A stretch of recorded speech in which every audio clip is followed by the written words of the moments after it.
İmam Hüseynin, Peyğəmbərimiz sallallahu aleyhi və səlləmin sevimli nəvəsinin məhz bu gündə, Məhərrəm ayının 10-cu günündə öz tərəfdaşları ilə şəhadətə yetməyi nəyin uğrunda? Nəyin uğrunda getdi? Dinin təmizliyi uğrunda, bəli, təmizliyi uğrunda, hicrət uğrunda. Biz bu məsələlərin dərindən anlayıb və dərindən də anlatmasaq, gəncliyimiz üçün çox çətin olar. Bugün bəli, Qarabağımızı qoruyan, o torpaqları, o sinirlərimizi qoruyan cavanlarımız var.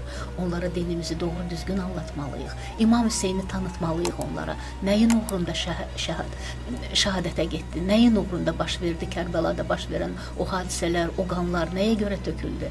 Mən istərdim bu məsələlərə bir qədər geniş, əgər imkan varsa, bir qədər ağa müəllim geniş baxaq.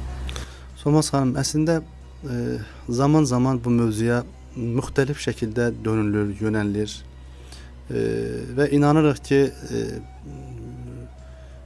Allahın izni inayəti ilə bu məktəbə doğru girən, niyyəti təmiz olan insanlar fərqli şəkildə qayıdırlar, əli boş dönmürlər. Ora başqa niyyətlə girmək olmaz. Həzrəti İmamın məktəbində şagird olmaq üçün, tələbə olmaq üçün imamı düz tanımaq, o müəllimi doğru anlamağa ehtiyac var.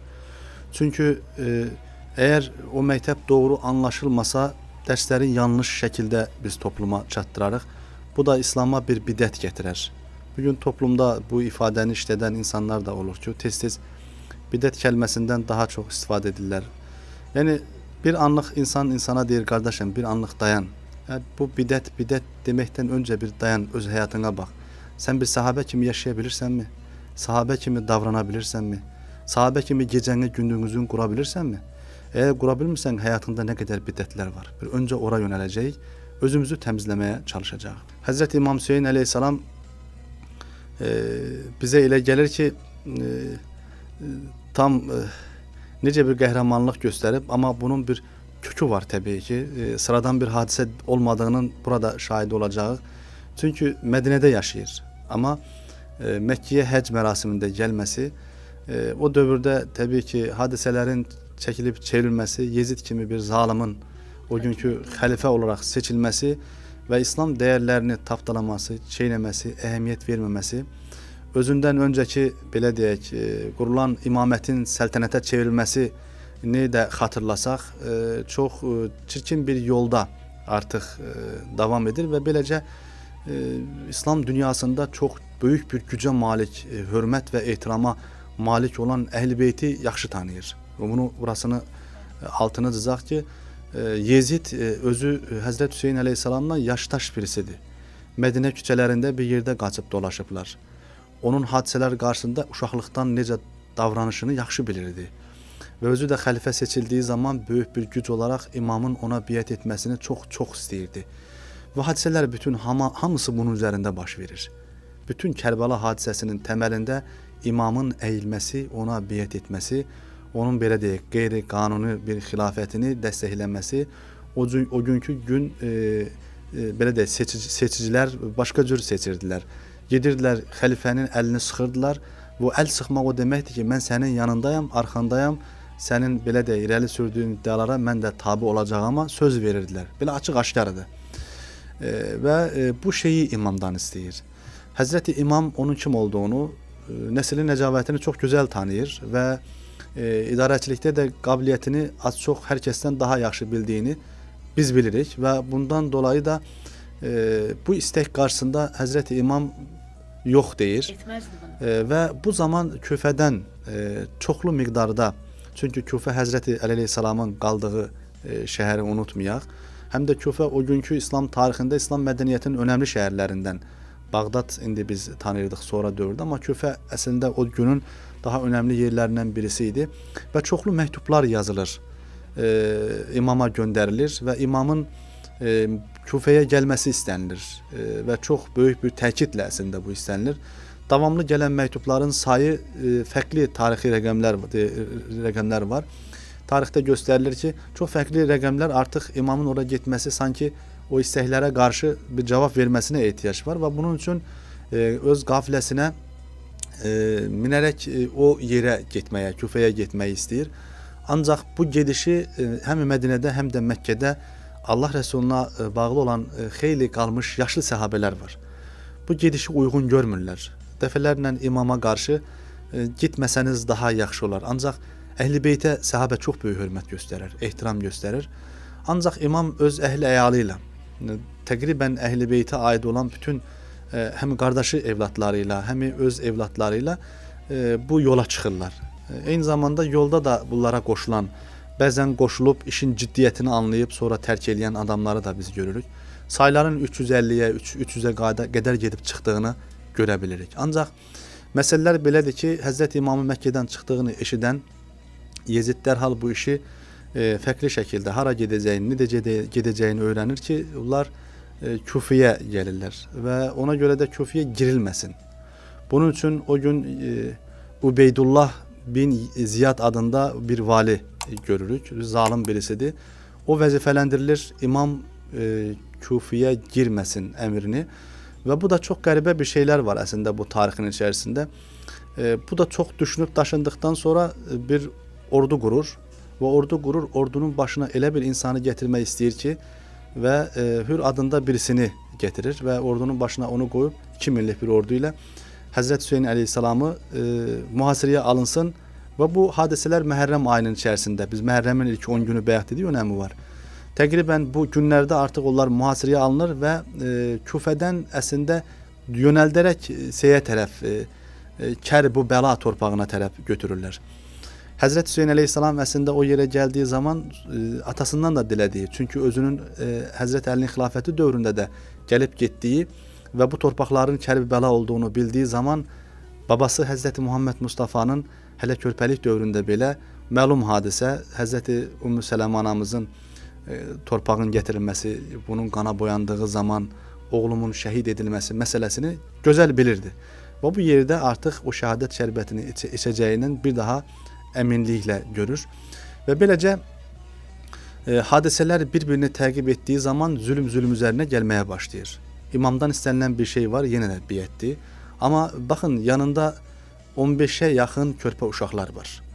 Yəni insanların böyük bir əksəriyyəti də hadisələri gördüyü zaman fərqli şəkildə bayaq dediyimiz kimi çəkilmələr olmuşdu və bu zaman yeni bir renk qatılır hadisəyə.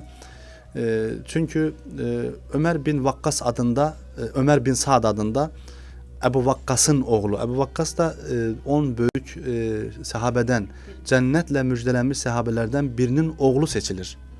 Və tarixdə bəzən bu Ömərlə Həzrət Öməri qarışıq salırlar insanlar. Və bunun da altını çizək ki, bunlar qarışıq salacaq insanlar deyirlər.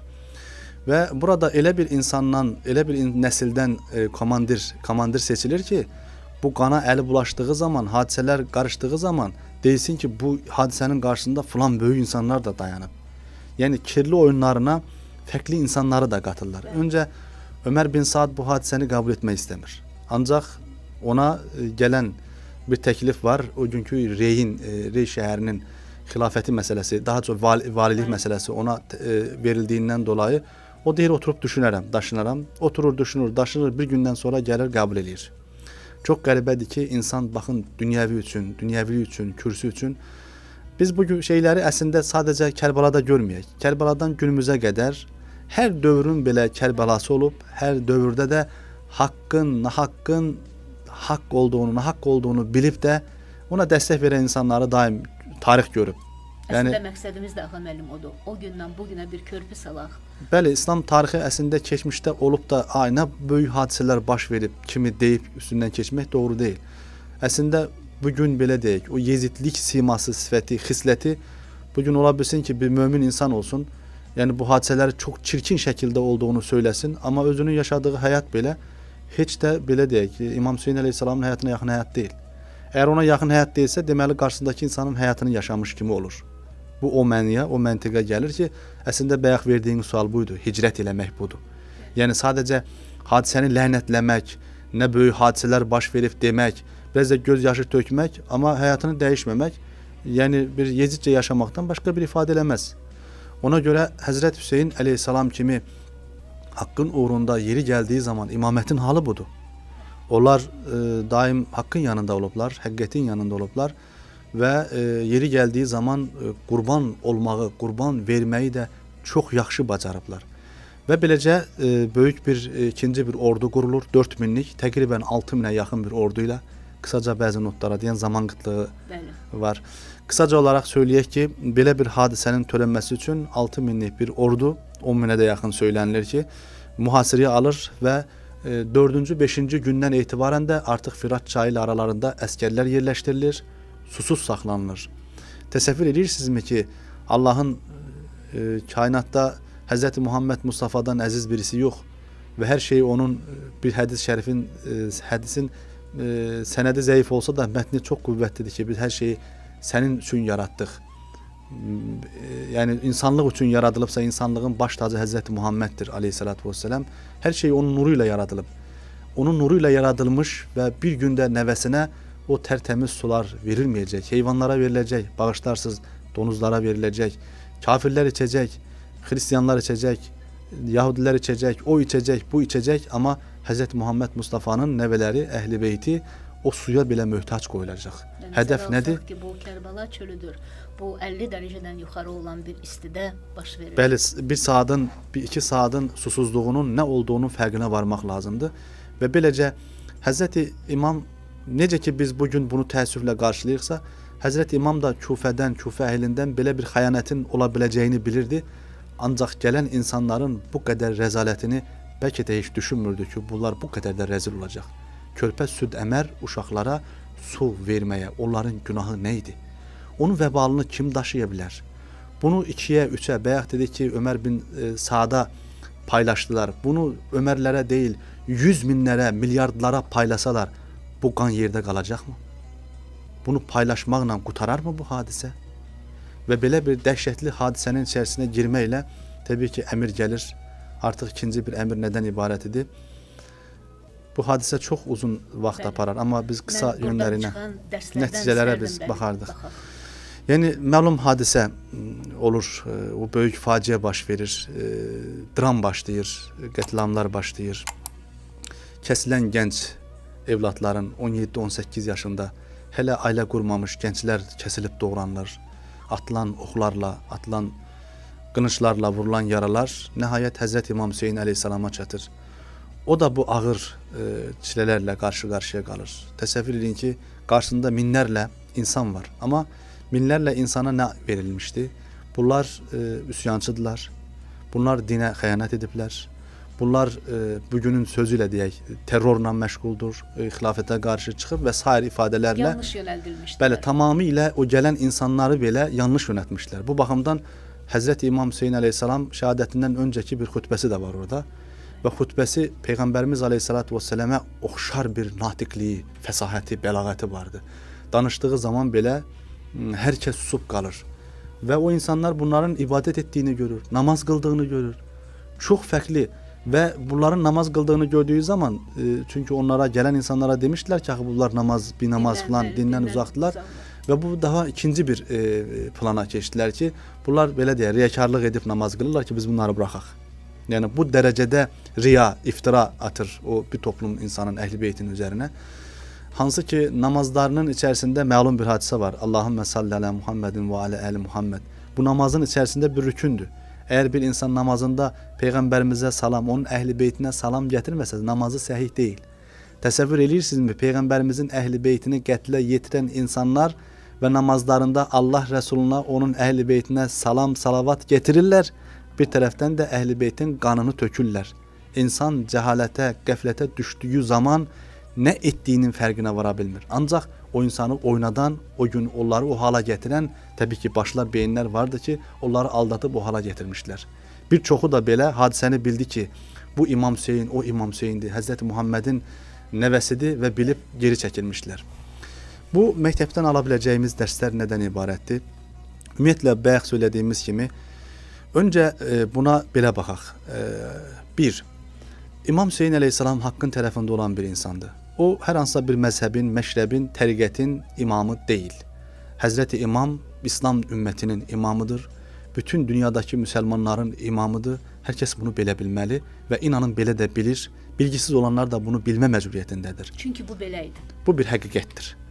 İki, Həzrəti İmam Hüseyin əleyhissalam hər hansısa bir siyasi çıxarı üçün, mənfəət üçün getməyib. Onu bugün təbliğ etdiyimiz zaman kimsə öz mənfəətinə, çıxarına onu təbliğ etməməlidir. Bir də həmən bir yerdə söyləmişdim ki, Həzrət İmam nə zaman danışdısa ətrafına insanlar topladı. Biz nədən olur bugün Həzrət İmamla danışırıq, bəzən təfriqələrə səbəb olur. Deməli, ölçülərimiz düz deyil, özümüzü düzəldək, sözümüzü düzəldək, imamdan danışdığımız zaman biz dəstəmazımız yerində olsun, ruhumuzun dəstəmazını pozmayaq, yanlışlara insanları yönləndirməyək. 3. Həzrət İmam bir vəhdət insanıdır. Biz bu günləri məscidlərimizdə minbər başına çıxan insanlar bunun özəlliklə üzərində durmalıdırlar. Təsimu bihəbillahi cəmiyyən və la təfərraqu.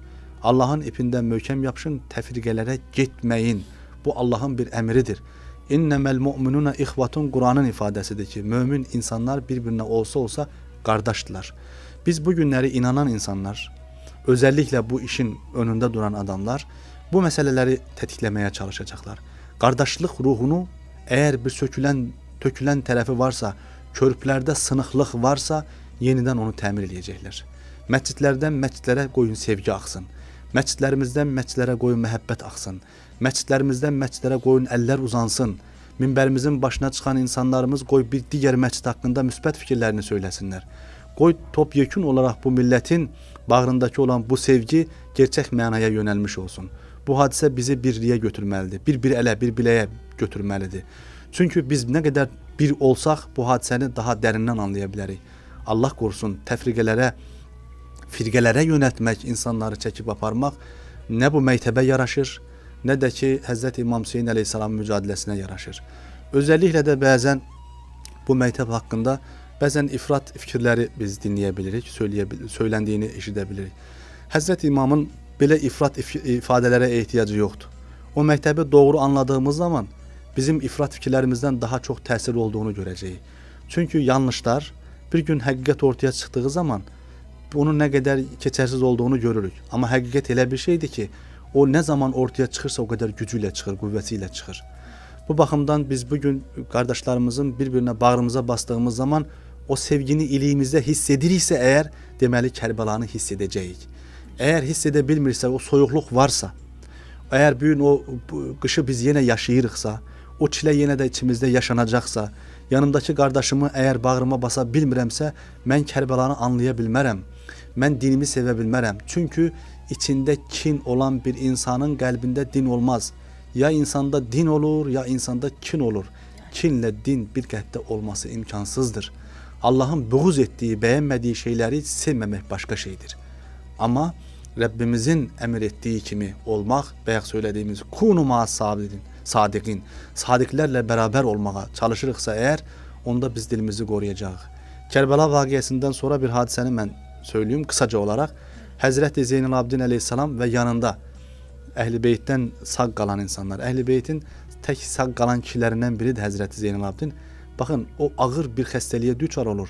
Elə şiddətli bir qızdımanın içərisindədir ki, ayağa qalxmağa taqəti yoxdur. Kərbəla qətliamında Allah ona bir xəstəlik verir. Görürsünüzmü? O hadisələrdə iştirak etmə cürəti yoxdur.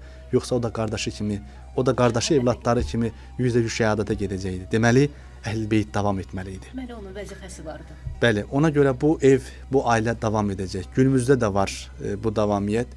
Biz çalışacağıq ki, İslam ümmətinin bugün istər Suriyası olsun, istər Əfqanistanı olsun, istər bugün fərqli bölgələrdəki fərqli tökülən qanlar olsun, deməli, əgər bu qanlar tökülürsə, Kərbalalar yaşanır, ümmət oyanmayıb, ayılmayıb. Biz ümid edirik ki, Allah bəzən bir bəla göndərir, göndərilən bəladan dolayı insan qəlbi Rəbbə yaxınlaşır. Bu ümmətin qəlbi Allaha yaxınlaşar, yenidən tərəqqi olar, yenidən birlik olar, yenidən ümmətin o ruhu yenidən ortaya çıxar, o elm, irfan məktəbləri gerçək mənasıyla qurular. İnsanlarımız bugün Avropaya oxumağa gedirdi, o gün insanlar şərqə oxumağa gəlirdi, şərqdəki universitetlərə, institutlara gəlirdi. Yəqin ki, əgər İslam ümməti oyanarsa, altında olan çox böyük bir mənəviyyatla o gözəllikləri yaşaya bilər.